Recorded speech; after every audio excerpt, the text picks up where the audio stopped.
निश्चित ही नीरज कुमार जी मुख्य प्रवक्ता हैं और मुख्य प्रवक्ता का दायित्व होता है कि मुख्य प्रवक्ता के बोलने का मतलब वो सरकार क्या नीतीश नीतीश कुमार जी की बोली है, अमूमन ये माना जाएगा। निश्चित ही है कि कोई नहीं चाहता है कि नीतीश जी 25 से 30 फिर से नीतीश हो, कोई नहीं चाहता है।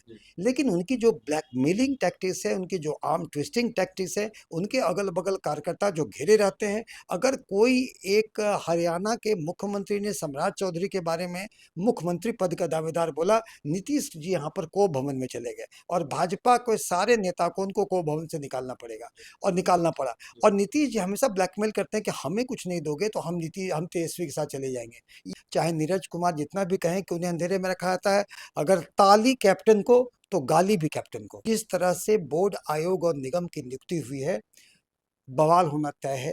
इन्होंने कहा कि हम कार्यकर्ताओं को अपने सेट कर रहे हैं, लेकिन जो जमीनी कार्यकर्ताओं को सेट नहीं किया जा रहा है। परिवारवाद चरम में है और इस परिवारवाद का हद है कि भाई उनके अधिकारी, देखिए कार्यकर्ता उनके अधिकारी ही उनके जो प्रधान सचिव हैं, उन्होंने अपनी पत्नी का महिला आयोग में कराया सदस्य के रूप में। ये एक लाभ का पद है और इसको एक कोर्ट की संज्ञा होती है, उस पर कोर्ट का पावर होता है, एक न्यायालय का पावर होता है महिला आयोग के सदस्य को। उसमें करवाया, शिक्षाविद कोटे से कराया। तो जरा वो बताएं कि कहाँ की शिक्षिका थी, कहाँ की प्रोफेसर थी, कहाँ लेक्चर थी, कहाँ प्रोफेसर थी, कितने किताब लिखे, कितने रिसर्च पेपर लिखे। ऐसा कुछ नहीं है। शिक्षाविद कोटे से अपने आप में एक त्रुटि नहीं, ये जानबूझकर किया हुआ बाकी लोगों से अन्याय है।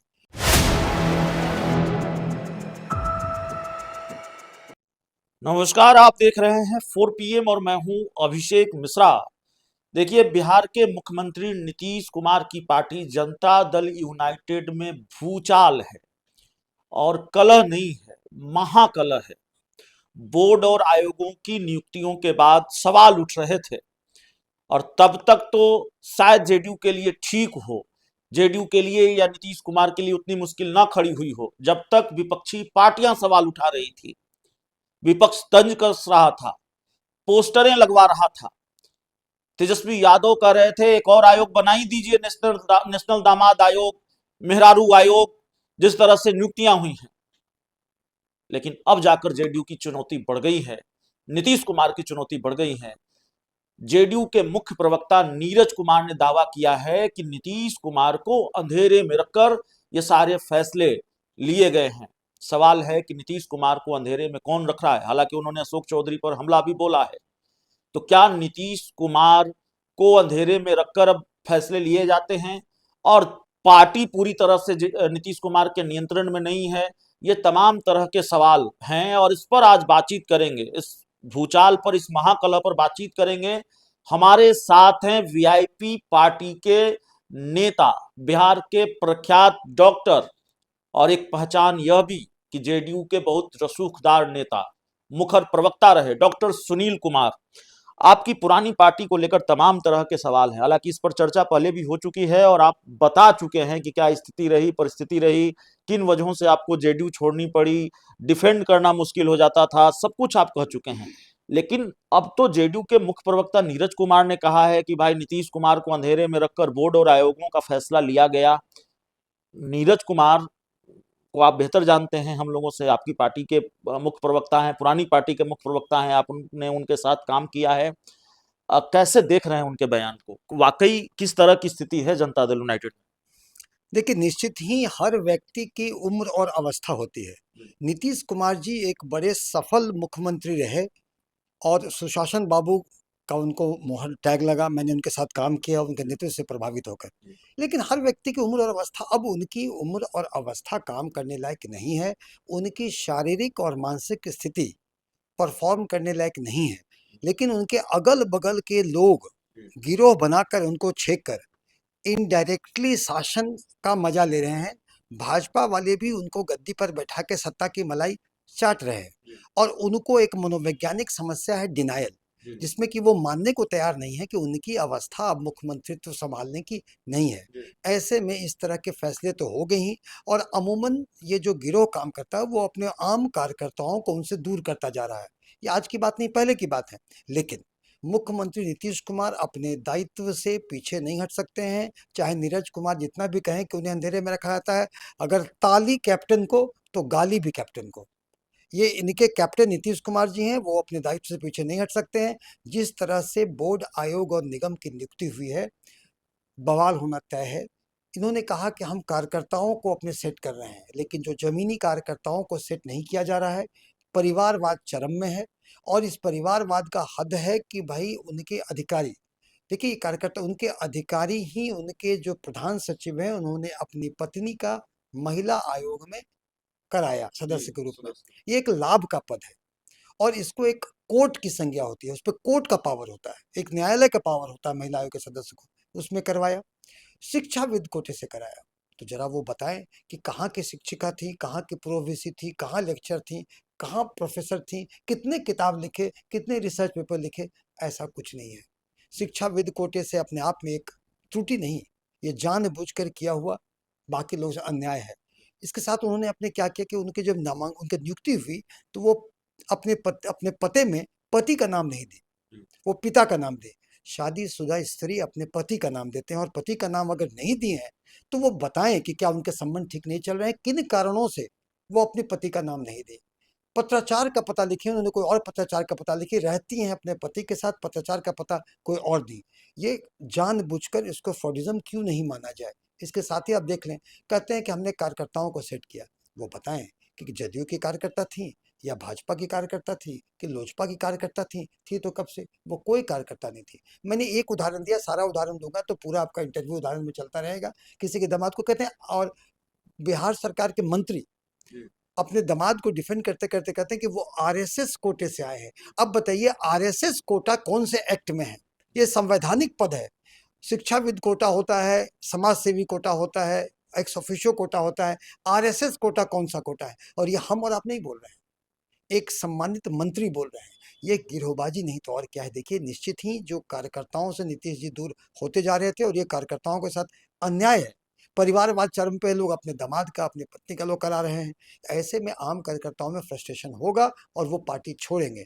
और पार्टी जब छोड़ेंगे तो उसका एक शुरू हो गया है। उस पार्टी में छोड़ते छोड़ते अंत में कुछ नहीं बचेगा उस पार्टी में। और आप देखेंगे चुनाव में जिस तरह का हाल हो रहा है, तो ऐसे में ये होना लाजमी है, ये होना वाजिब है, ये होना स्वाभाविक है। नहीं, जेडीयू में जेडीयू के मुख्य प्रवक्ता नीरज कुमार ने यह भी कहा अशोक चौधरी को लेकर कि उनका शरीर जेडीयू में है और आत्मा आरएसएस में है क्या, ये सवाल उन्होंने उठाए। जेडीयू में ऐसे कितने लोग हैं, क्योंकि आप उस पार्टी के बड़े नेता रहे हैं, जेडीयू में ऐसे कितने लोग हैं जिनका शरीर जेडीयू में है और आत्मा कहीं और है? देखिए, शरीर और आत्मा अलग अलग नहीं है। ये लोग ना कम्युनिस्ट होंगे, ना सोशलिस्ट होंगे, ये पेटलिस्ट होंगे। जहां पेट भरेगा वहां जाएंगे। तो इन लोगों का ऐसे नेता घेर के रखे हुए हैं, और नीतीश कुमार जी उस अवस्था में नहीं है कि इस चीज को समझ सकें, या इस पर कोई एक्ट कर सके। भाजपा भी नीतीश जी को बैठा करके सत्ता का मलाई चाटने में आगे है। तो सब लोग, बिहार की जनता का तो बर्बादी बिहार का हो रहा है। आज के दिन में आपको अभिषेक जी बताएं कि बिहारी होना एक बाहर में एक छवि जो है, नकारात्मक छवि होता है, हंसी के पात्र है। हमारे मुख्यमंत्री कभी किसी एक अधिकारी के सर पर गमला रख देते हैं, कभी एक लड़की के गर्दन में वो झोला उसके दे देते हैं, कभी किसी महिलाओं को पकड़ लेते हैं, कभी वो कुछ प्रधानमंत्री का पैर छूने लगते हैं। ऐसे अनेकों कृत्य करते हैं जिससे कि हम बिहारियों को बिहार के बाहर हंसी का पात्र बन के रखे हैं। देखिए, अब कुछ दिन की बात है, कुछ महीनों में महागठबंधन की सरकार आएगी। तेजस्वी यादव और मुख्यमंत्री जी की एक युवा जोड़ी आएगी, जो प्रोग्रेसिव विचारधारा की होगी। उनके पास बिहार को विकास करने के सही मायने में उनके पास टिप्स और फॉर्मूले हैं। बिहार सही मायने में विकास होगा, सही मायने में सुशासन रहेगा, और तब ये कुछ दिन की बात है, इसके बाद सारी चीजें दूर हो जाएगी। एक सवाल और मैं पूछना चाहूंगा, विशेष तौर पर मैं जानना चाहूंगा, आपके जरिए दर्शकों को बताना चाहूंगा। हम वीआईपी पार्टी पर भी आएंगे और इंडिया गठबंधन पर भी आएंगे, वहां से भी सवाल होगा।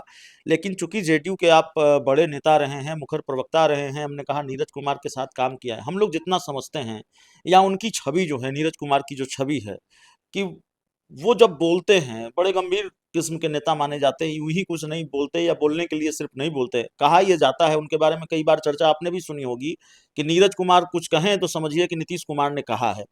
नीरज कुमार का जो हालिया बयान है उसको ऐसे ही देखा जाए, पार्टी के शीर्ष नेतृत्व के इशारे पर बोल रहे हैं, नीतीश कुमार के इशारे पर बोल रहे हैं, ललन सिंह के इशारे पर बोल रहे हैं, अपनी ही सरकार के मंत्री के खिलाफ और अपनी ही पार्टी के बड़े नेता अशोक चौधरी के खिलाफ मोर्चा खोल दिया है उन्होंने। निश्चित ही नीरज कुमार जी मुख्य प्रवक्ता हैं और मुख्य प्रवक्ता का दायित्व होता है कि मुख्य प्रवक्ता के बोलने का मतलब वो सरकार क्या नीतीश नीतीश कुमार जी की बोली है, अमूमन ये माना जाएगा। और अगर नहीं, वो अपने मन से बोल रहे हैं तो पार्टी का शीर्ष नेतृत्व उन पर लगाम लगाए, नहीं तो ये तो माना जाएगा वही बोल रहे हैं। और देखिए, इन्हीं की बात नहीं है।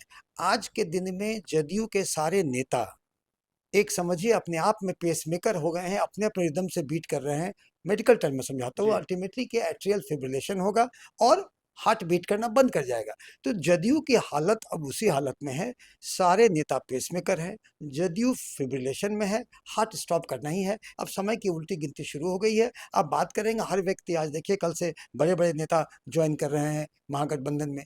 तो ये जदयू को समझना चाहिए, वो नियंत्रण किसी का नहीं है। ये लोग सत्ता का मलाई चाटने के लिए वास्तविकता से परिचय नहीं करते। नीतीश जी अगर समय पर रिटायरमेंट ले लें तो उनके नाम का पुल, पुलिया, सड़क, यूनिवर्सिटी, कॉलेज, अस्पताल सब होगा, जितना काम उन्हें किया है। मगर ये उनको जबरदस्ती सत्ता में रह करके, लोगों के अपने बहकावे में रह करके ये सारा अपना किया कराया गुड़गोबर कर रहे हैं। और उनकी स्थिति अवस्था है नहीं, ये उनको मानना चाहिए कि नहीं है। और समय रहते रिटायरमेंट ले ले। रिटायरमेंट एक बड़ा ही स्वाभाविक सा चीज है। सो ये अवस्था सबको आनी है, ये उन्हीं के साथ नहीं आनी है। अब जब वो रियलाइज कर जाएंगे तो बिहार का कल्याण होगा, नहीं तो हम हंसी के पात्र बने रहेंगे। अब आप जेडीयू में नहीं है, इसलिए आपको बोलने की आजादी है। जरा इस बात को डिकोड कीजिए कि देश के गृह मंत्री अमित शाह से पूछा जाता है कि क्या नीतीश कुमार ही 2025 के चुनाव नतीजों के बाद सीएम होंगे? कौन सीएम होगा? सीएम फेस कौन है? अमित शाह कहते हैं समय बताए, समय तय करेगा कौन मुख्यमंत्री होगा। कैसे डिकोड करेंगे इसको? आपको तो आजादी है, अब आपको कोई दिक्कत है नहीं, जेडीयू में आप है नहीं। लेकिन निश्चित ही है कि कोई नहीं चाहता है कि नीतीश जी 25 से 30 फिर से नीतीश हो, कोई नहीं चाहता है। लेकिन उनकी जो ब्लैकमेलिंग टैक्टिक्स है, उनकी जो आर्म ट्विस्टिंग टैक्टिक्स है, उनके अगल बगल कार्यकर्ता जो घेरे रहते हैं। अगर कोई एक हरियाणा के मुख्यमंत्री ने सम्राट चौधरी के बारे में मुख्यमंत्री पद का दावेदार बोला, नीतीश जी यहाँ पर कोप भवन में चले गए और भाजपा के सारे नेता को उनको कोप भवन से निकालना पड़ेगा, और निकालना पड़ा। और नीतीश जी हमेशा ब्लैकमेल करते हैं कि हमें कुछ नहीं दोगे तो हम तेजस्वी के साथ चले जाएंगे। ये ब्लैकमेलिंग के साथ नीतीश जी एक, देखिए, एक अलग से राजनीति में संस्कृति लाए हैं। उस संस्कृति को कहते हैं सोच संस्कृति या डॉल्फिन कल्चर। ये हर कुछ दिन में पलटी मार देते हैं। इस डर से भाजपा उनको बनाते रहती है, लेकिन अंदर से भाजपा भी समझ रही है कि नीतीश जी को प्रोजेक्ट करने से उनके जो उनकी छवि है, उससे हमें चुनाव में नुकसान हो सकता है।